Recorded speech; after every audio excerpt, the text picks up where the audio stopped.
punya anak-anaknya, ada yang belum sarapan, mari kita mulai pagi ini dengan semangat. Jadi alangkah baiknya kita awali dengan doa terlebih dahulu, gitu ya.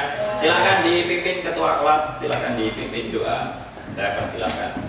Bersiap gerak pada Pak Guru. Hormat gerak. Tegak gerak. Doa mulai.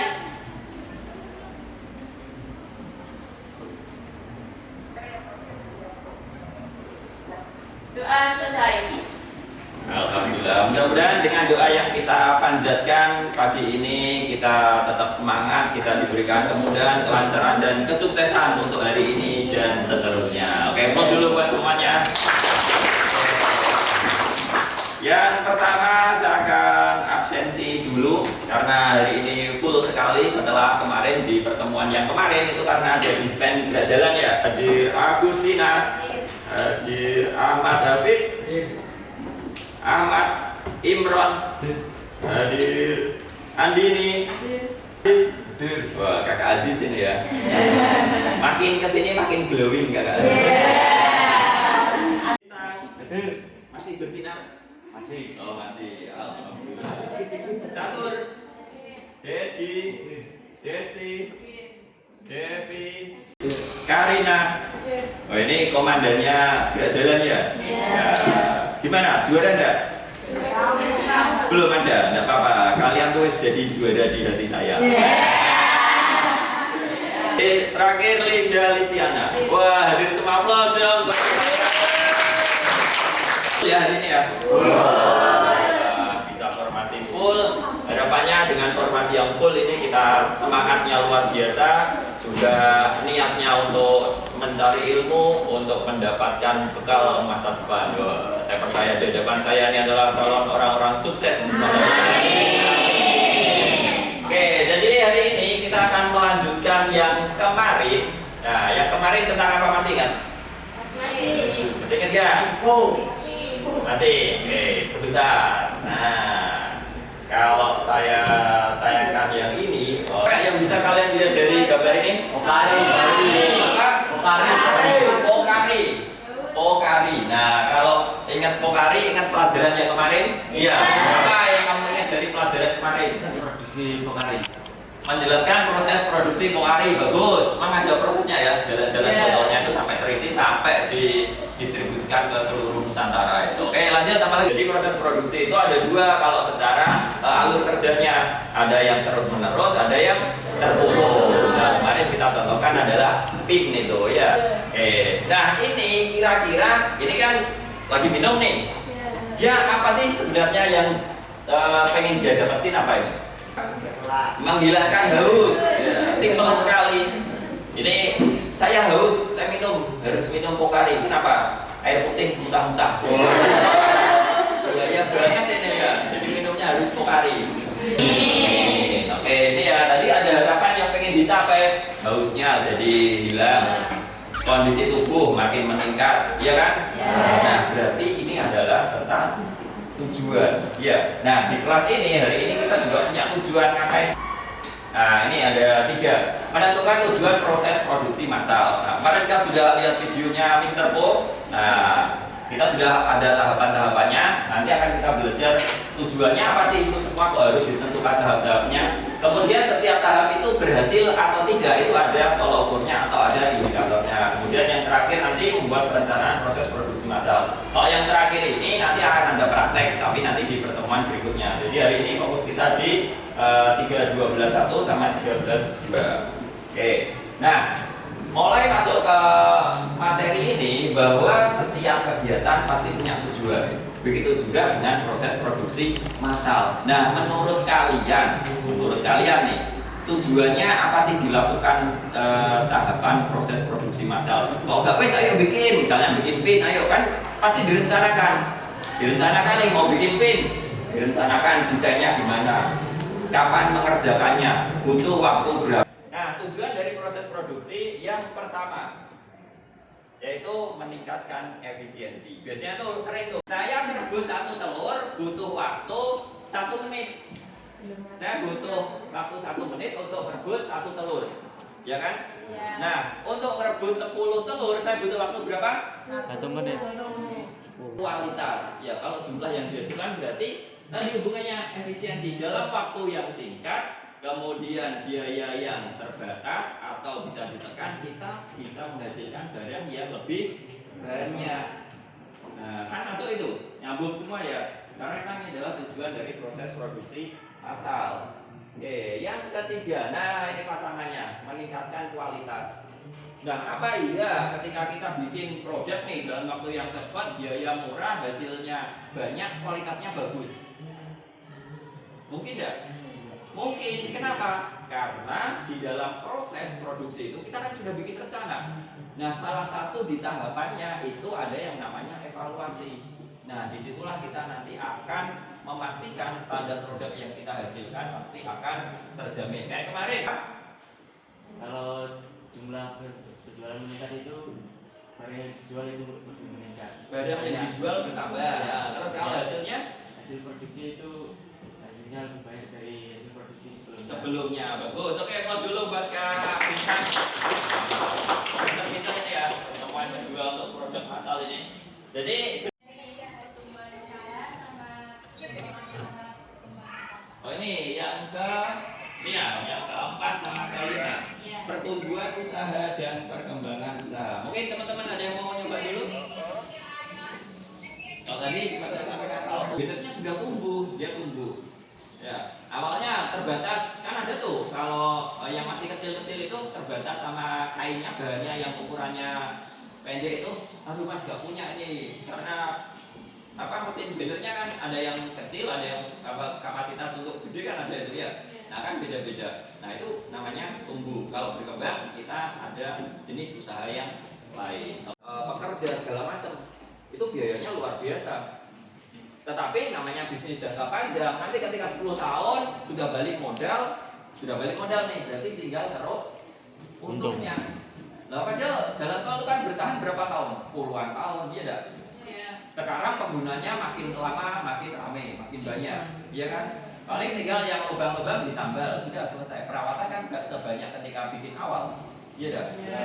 Jadi yang punya jalan tol itu, nah Pak, nih yang ke berapa ini? 1, 2, 3, 4, 5, 6, yang ke 6. Pasti gini kayak kamu lah, kamu sekarang SMK, iya. Dulu sama waktu SMP kebutuhanmu beda enggak? Beda dong. Akan saya berikan. Jadi proses belajar kita hari ini, circle-nya, tahapannya akan sama dengan yang kemarin. Saya akan bagi kelompok.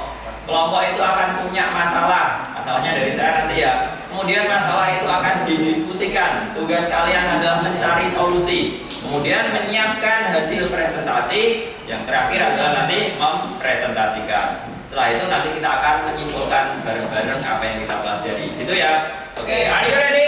Ready. Ini. Ya, masih ingat kelompok kemarin? Masih. Kelompok apa saja? Hari Merdeka. Majuta kita. Garuda Pancasila. Bangun Pemudi Pemuda. Halo Bandung, pindah menuju kelompoknya masing-masing. Ya, silakan ditentukan di mana menuju kelompoknya masing-masing sambil membunyikan suara hewan sesuai kelompoknya. Oke ya? Oke, ayo ready? Ready. Hitungan ketiga, silakan berpindah.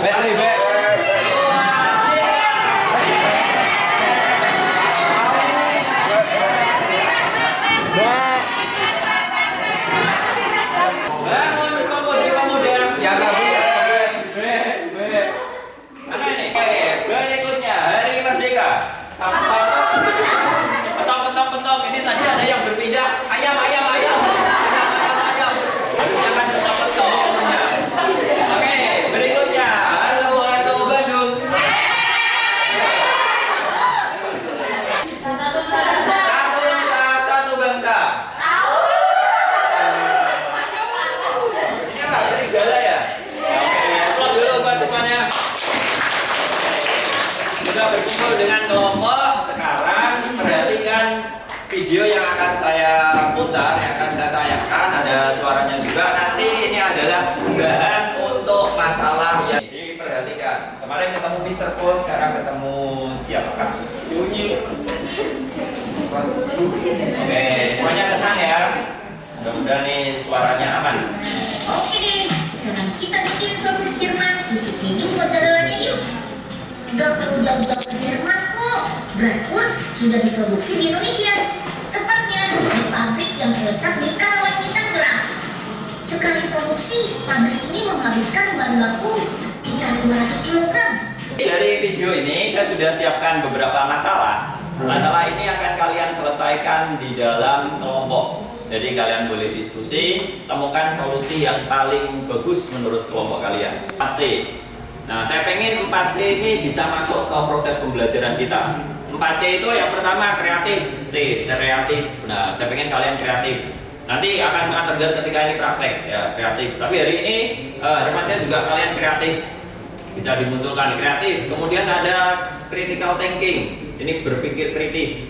Yang ketiga ada kolaborasi. Nah, kalian bekerja di dalam kelompok ini ya. Dan nanti ada komunikasi.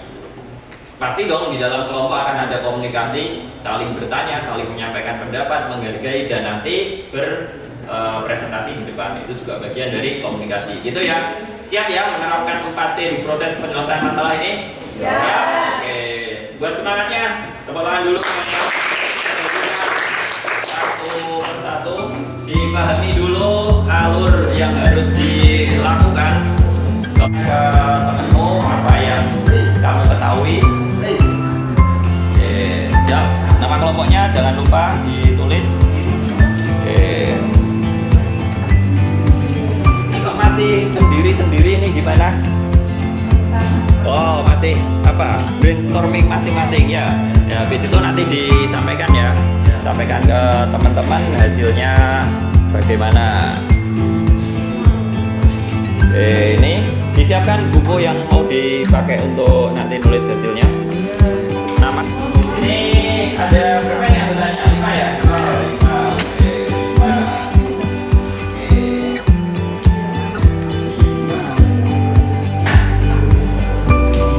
Ini pendapatnya siapa ini? Tadi. Pendapatnya Aziz. Ini leadernya kakak Aziz ya? Bagus, Bapak. Tapi bukan berarti semuanya harus dari Aziz ya. Teman-teman juga boleh. Tanya gimana? Dibagi berarti? Kalau yang bagus, organisasi juga penting untuk menyelesaikan masalah ya. Terus, sekarang berarti tinggal disalin nanti yang untuk dipresentasikan. Sebelum kita mulai presentasi, saya minta semuanya berdiri dulu. Berdiri dulu. Masih tinggal Marina. Masih ke Marina ya. Kita mulai. Marina menari di atas menara, di atas menara. Marina menari. Oke, ingat ya. Kita coba konsentrasi ya. Oke, kita mulai. Marina menari di atas menara, di atas menari. Marina menari, Marina, Marina, Marina menara, menara menari, Marina menari.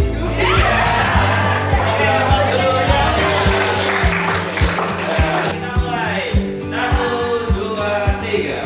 Satu nusa, satu bangsa, satu bahasa kita. Tanah air pasti jaya untuk selama-lamanya. Oke, assalamualaikum warahmatullahi wabarakatuh. Saya sebagai perwakilan dari kelompok Satu Nusa Satu Bangsa ingin mempresentasikan hasil yang telah kita kerjakan. Soal yang pertama, melalui tayangan video dapat diketahui bahwa dalam proses produksi massal ada banyak faktor yang mempengaruhi keberhasilan sebuah proses produksi. Berdasarkan diskusi dari kelompok kita, hasil jawaban yang sudah didiskusikan bersama kelompok tadi, berdasarkan video tentang pembuatan sosis dapat kita simpulkan ada beberapa faktor yang mempengaruhi keberhasilan proses produksi. Untuk yang pertama kualitas SDM. Untuk yang kedua ada teknologi. Bagus. Oke, ini tadi sudah disampaikan. Mungkin ada teman yang mau bertanya. Boleh, silakan. Ayo, Wah, Kak Aziz. Silakan Kak Aziz. Ya. Apakah faktor kebijakan pemerintah di Indonesia mempengaruhi keberhasilan produk sosis? Dan apakah dapat bersaing dengan makanan-makanan instan lainnya? Waduh. Oke, pos dulu buat Kak Aziz. Biasa yang ditanya kebijakan pemerintah. Wah, calon Menteri Perdagangan dan Perindustrian. Oke. Tadi yang ditanya kebijakan. Jawab ya. Menurut saya kewajiban pemerintah tetap mempengaruhi. Tetapi untuk produksi sosis ini tentunya sudah terdaftar dan memiliki izin karena pasti sudah memiliki sertifikat halal dari pemerintah Indonesia. Oke, terima kasih untuk kelompok Satu Nusa Satu Bangsa. Pos dulu. Silakan ditutup dulu, Kak Karina. Terima kasih atas kesempatannya dari Bapak Suci. Sekian dari saya, mewakili kelompok saya. Saya akhiri. Wassalamualaikum warahmatullahi wabarakatuh. Waalaikumsalam warahmatullahi wabarakatuh. Oke, terima kasih. Silakan. Berikutnya kita masuk ke masalah berikutnya. Saya ingin kalau kesetaraan gender ya. Ya. Oke, silakan ini. Mana kan? Berdiri. Ya, silakan. Ada pertanyaan dari saya. Mohon jelaskan jika kita lihat masalah yang ditayangkan adalah hubungannya dengan sumber daya manusia, apakah cukup dengan memilih pekerja untuk memelihara alat atau mesin saja? Sekarang sebelum berakhir kita simpulkan dulu apa yang sudah kita pelajari pada pagi hari ini. Saya pengen ada dari kalian lah yang membantu saya untuk menyimpulkan kegiatan kita pada pagi hari ini atau materi kita pada pagi hari ini. Silakan ini, Kak Iqbal, silakan. Tujuan proses produksi itu ada tiga, yaitu Tiga. yang pertama meningkatkan efisiensi, yaitu berhubungan dengan waktu yang digunakan dan biaya yang dikeluarkan. Oke. Kalau meningkatkan produktivitas, yaitu berhubungan dengan jumlah yang dihasilkan. Kalau meningkatkan kualitas, yaitu berhubungan dengan mutu produk dan daya saing di pasar. Oke, ada tiga ya. Oke, aplaus dulu buat Kak Iqbal. Itu semuanya sudah disampaikan, faktornya sudah. Tadi ada tugas individu di lembaran itu ya. Tugas individunya nanti dikerjakan di rumah. Nanti buat feedback kalian. Di perakitan nanti kita akan ada praktek. Jadi bukan lagi tentang problem atau masalah, tapi nanti akan ada project.